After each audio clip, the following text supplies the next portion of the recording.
Hey everybody, thanks for coming back for another video. This is Dave, and welcome to my channel.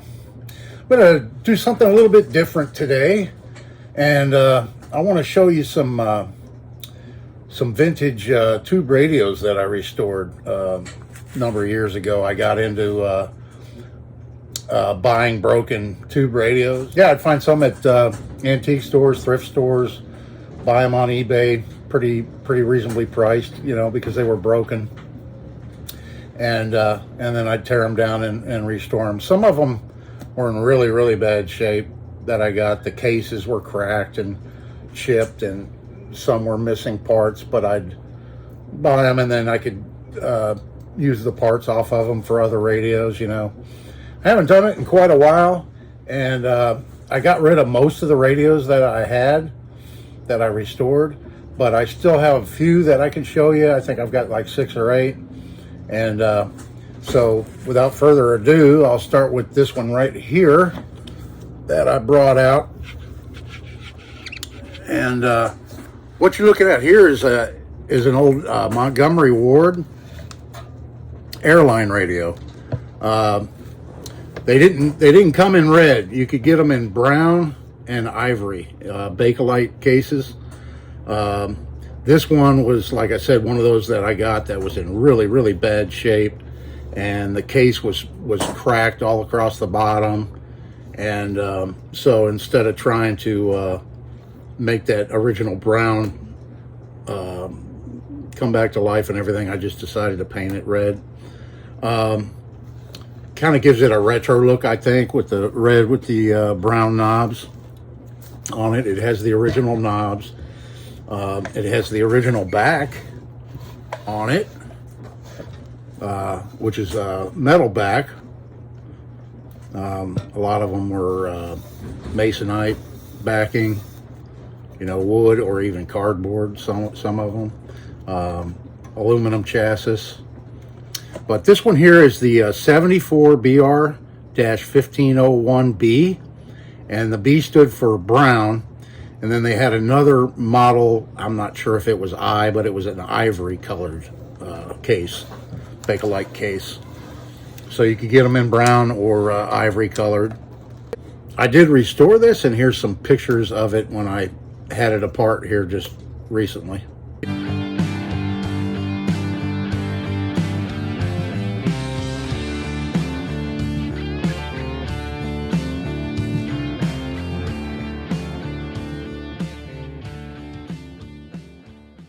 Yeah, so as you can see from the pictures, this is a super heterodyne broadcast band only receiver, and it's an All-American 5 radio, meaning it takes 5 tubes that all add up to around 120 volts. And this one here, it actually uses Lochtel tubes. This model here was from around 1947 to 1948, somewhere in there. And yeah, they were still using Lochtel tubes then. And this one sports a tube lineup of a 12SA7, a 12SK7, a 12SQ7, a 50 L6 GT, and a 35 Z5 GT rectifier tube. All adds up to about 121 volts. And this one here sold for a whopping $15.95, brand new. It still has part of the original label on the bottom. And if you look close, you'll see my repairs that I did, you know, on the case. Pretty sure what I used to repair it was like a 2-part liquid weld. Or sometimes I would use epoxy and mix powdered aluminum with it to thicken it up and make it stronger. And then I just sand it smooth and paint it, because it'd be really hard to cover that up after it's been repaired with I mean, I could have painted it back brown, original brown, but I like the look of the red color to it. And yeah, so these were in the old Montgomery Ward catalogs back in the 40s. Just one of, like I said, I think I have about 6 or 8 I can show you. I have maybe 1 or 2 that are a little bit older than this one. Yeah, so basically all I did to this one was I put a new cord on it and put new capacitors in it and got her working. Now this one here it doesn't have the internal loop antenna. It needs an external antenna, just a long wire attached to it. And I'm really bad about firing up my radios.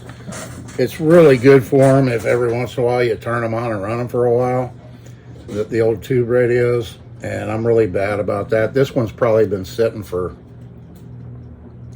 I don't know, 8 years or more, and I just plugged it in and I wasn't getting anything, so I pulled the chassis out and I pulled the tubes out and I cleaned the tube sockets, and I didn't test the tubes, but I did. I could show you. Here's an example of a Lochtel type tube right here, and this is one that I just replaced, and it's the 50 L6 GT tube.